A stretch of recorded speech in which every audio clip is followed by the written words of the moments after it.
మోకాళ్ల నొప్పులు, gas, gut health వంటి సర్వ రోగాలకు నివారణి అరుణ యోగా ఆముదం. నమస్కారం, నేను doctor Vijayamohan, senior consultant physician, care hospital, Hyderabad. ఈరోజు మనము డయాబెటీస్ గురించి కొన్ని విషయాలు తెలుసుకుందాం. డయాబెటీస్ మీకు అందరికీ తెలిసినట్టుగా పాత జబ్బు, షుగర్ వ్యాధి. 7-8 థౌజండ్స్ ఆఫ్ ఇయర్స్ నుంచి మనకు డయాబెటీస్ అన్నది తెలుసు. కానీ ఇప్పటికి కూడా దాన్ని ఎట్లా కంట్రోల్ చేయాలి, ఎట్లా క్యూర్ చేయాలి, ఎట్లా దాన్ని రివర్స్ చేయొచ్చా, కంప్లీట్ క్యూరబుల్లా కాదా అన్నది ఈ ప్రశ్నలకు మనకు సమాధానం లేదు. కానీ ఎన్నో రకాల మందులు ఉన్నాయి.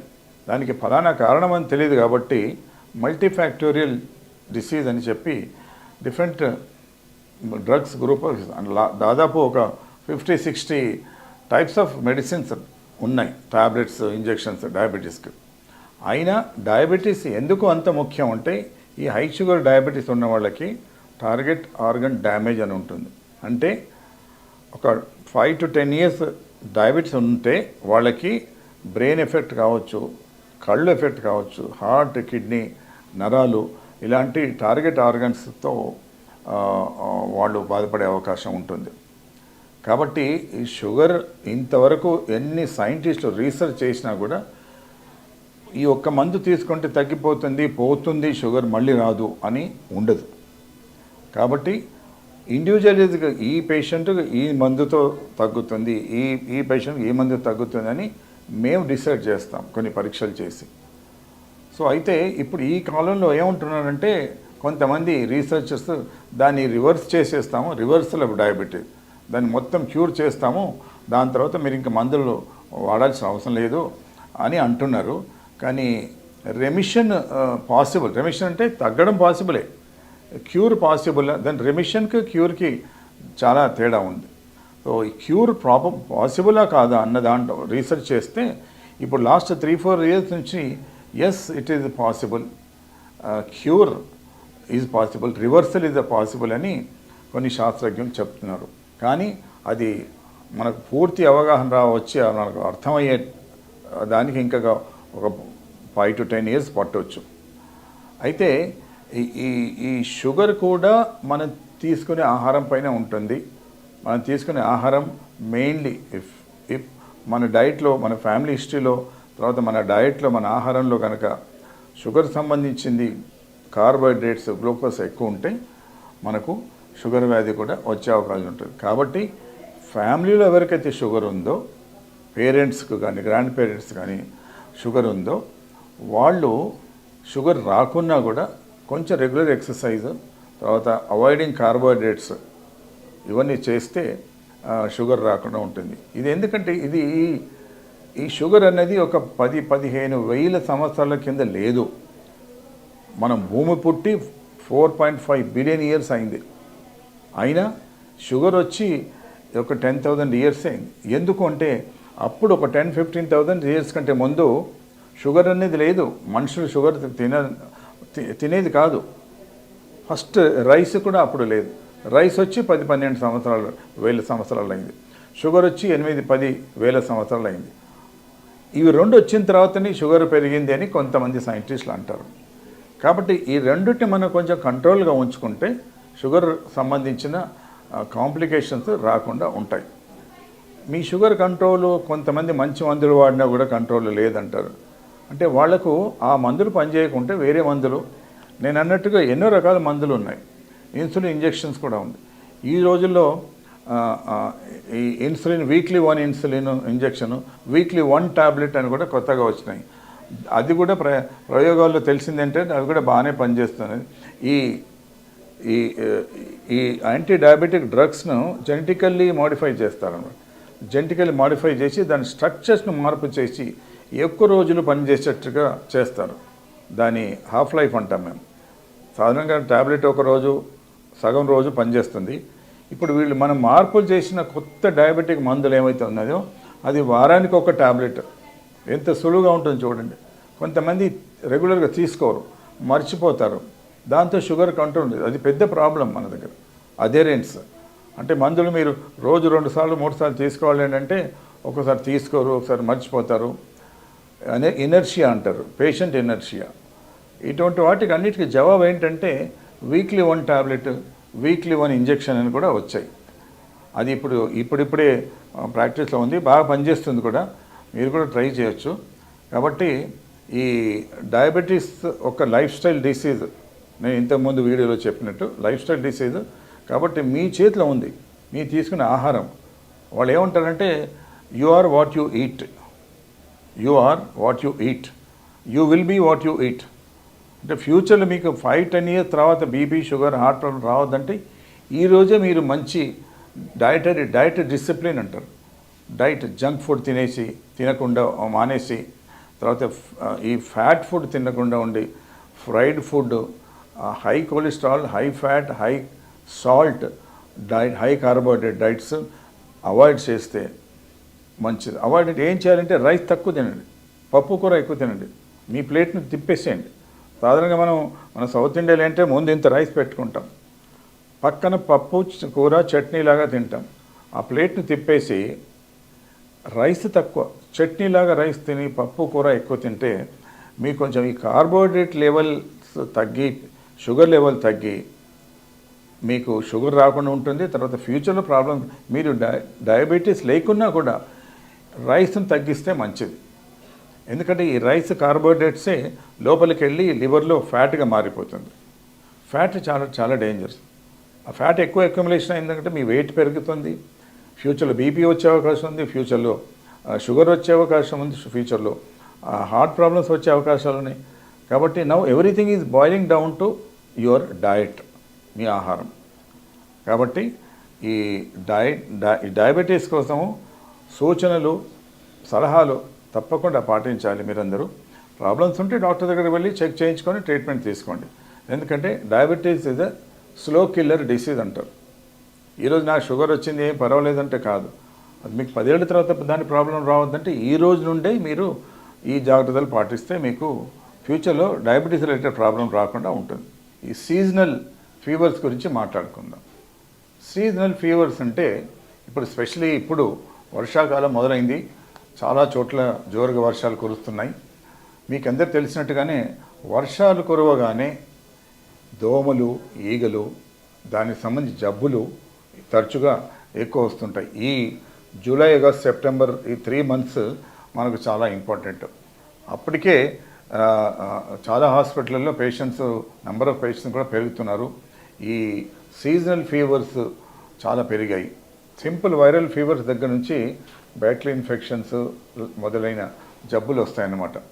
కాబట్టి సీజనల్ ఫీవర్స్లో జ్వరం, సాధారణంగా జలుబు, దగ్గు, జ్వరము, వాంతులు, కడుపు నొప్పి, లూజ్ మోషన్తో వస్తారు.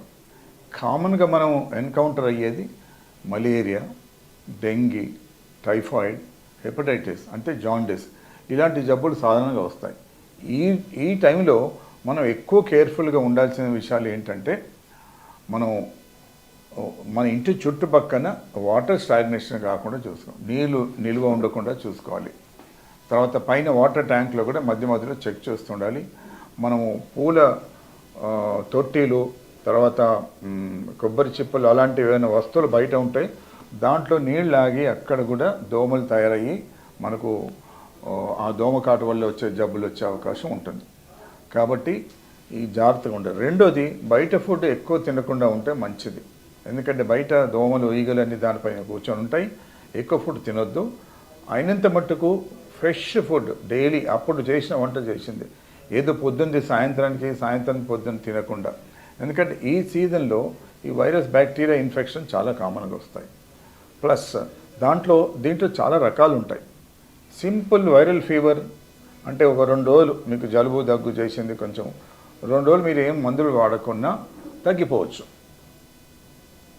దానికి మీరు సింపుల్ పారాసిటమాల్, బెడ్ రెస్ట్, మంచి ఫ్లూయిడ్స్ తీసుకుంటే తగ్గొచ్చు.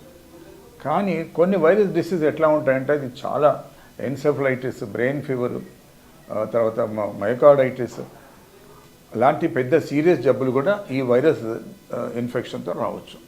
కాబట్టి ఈ జ్వరం వచ్చిన దాన్ని మీరు నెగ్లెక్ట్ చేయకుండా, జ్వరం కానీ దగ్గు కానీ నెగ్లెక్ట్ చేయకుండా వెంటనే డాక్టర్ దగ్గరికి వెళ్ళి పరీక్ష చేయించుకొని ఇది మామూలు సింపుల్ వైరల్ ఇన్ఫెక్షనా లేదంటే లైఫ్ థ్రెటనింగ్ ఇన్ఫెక్షన్సా అన్నది మనం చూసుకోవాలి. అజాగ్రత్త పడద్దు. సాధారణంగా ఏమవుతుందంటే మనం జ్వరం అనగానే చాలామంది డాక్టర్స్ యాంటీబయాటిక్ రాస్తారు. అన్ని జ్వరాలు బ్యాక్టీరియా ఇన్ఫెక్షన్ కాదు. అన్ని జ్వరాలకి యాంటీబయాటిక్ అవసరం లేదు. కొంతమంది ఒక రోజు జ్వరం కాగానే యాంటీబయాటిక్ ఇంజెక్షన్ కూడా వచ్చేస్తుంటారు, విచ్ ఈజ్ రాంగ్.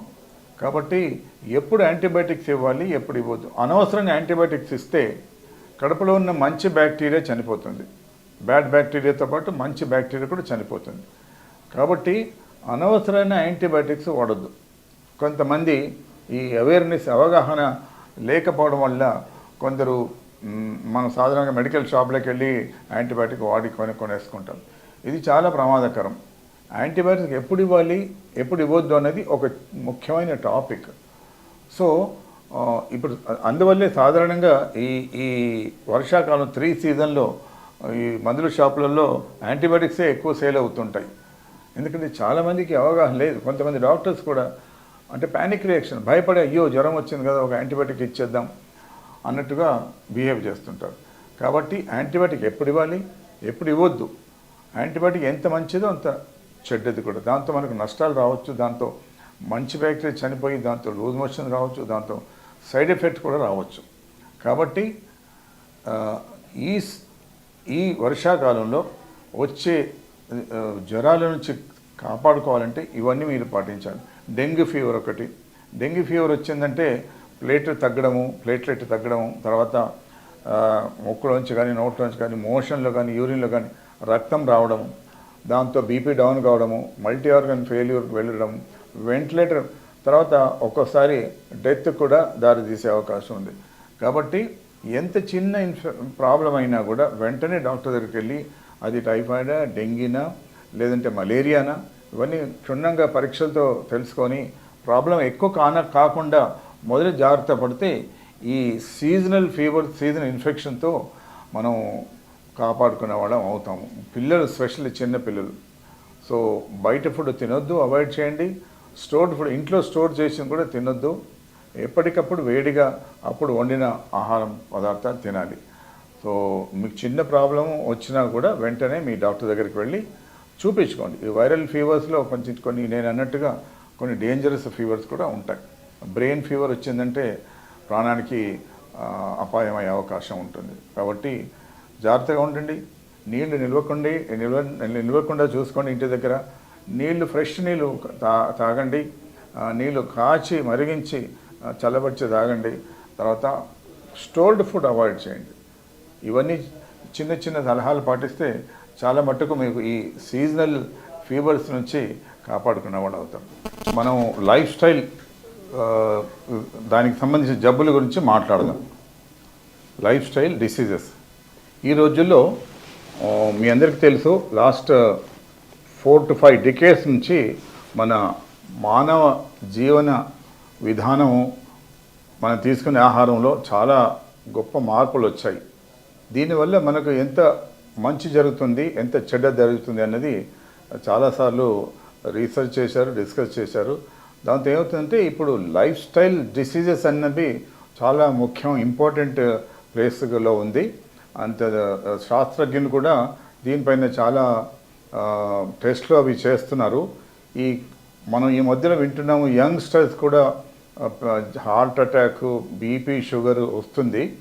కాబట్టి వీటన్నిటికీ కారణం ఏంటి అని రీసెర్చ్ చేస్తే మానవ జీవన శైలిలో వచ్చిన మార్పులే దీనికి కారణం. అంటే మనం లైఫ్ స్టైల్ డిసీజెస్ అంటాం అన్నమాట.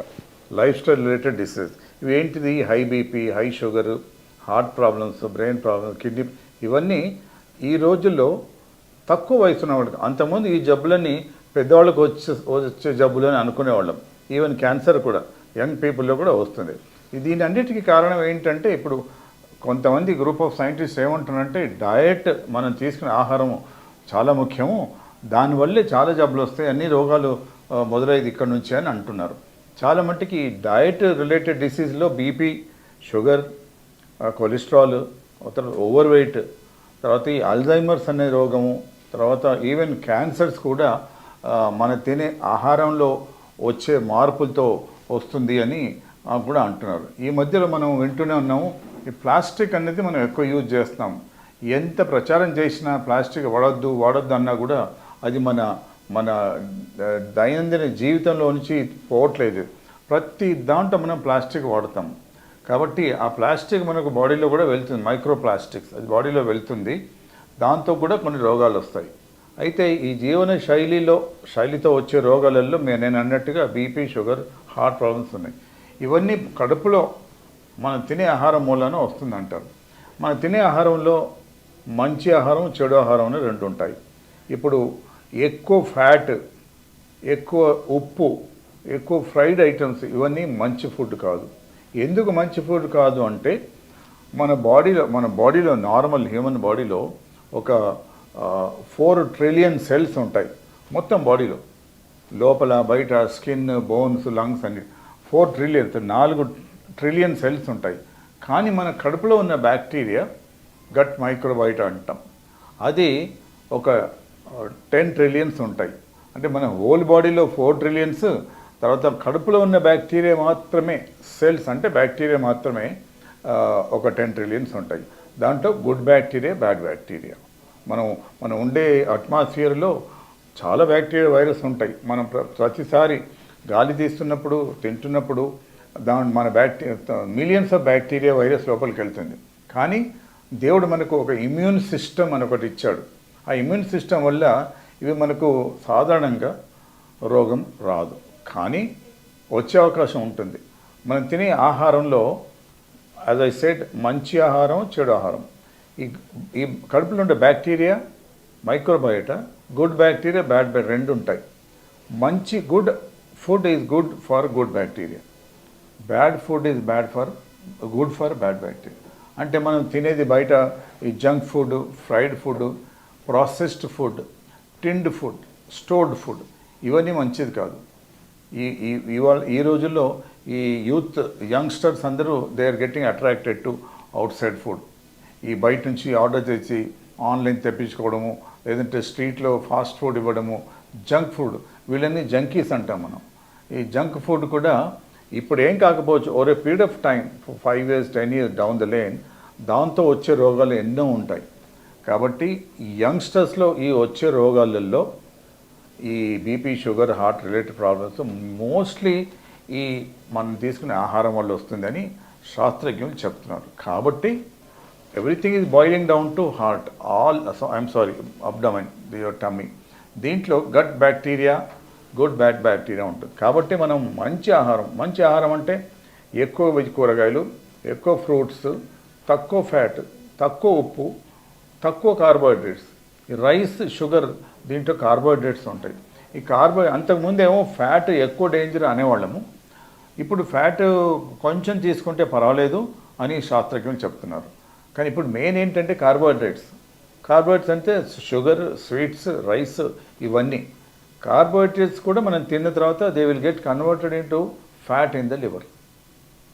కాబట్టి రైస్ తక్కువ చేయాలి, షుగర్ తక్కువ చేయాలి, స్వీట్ తక్కువ చేయాలి. చేస్తే అది మన గుడ్ బ్యాక్టీరియాను పెంచి బ్యాడ్ బ్యాక్టీరియాను తగ్గిస్తుంది.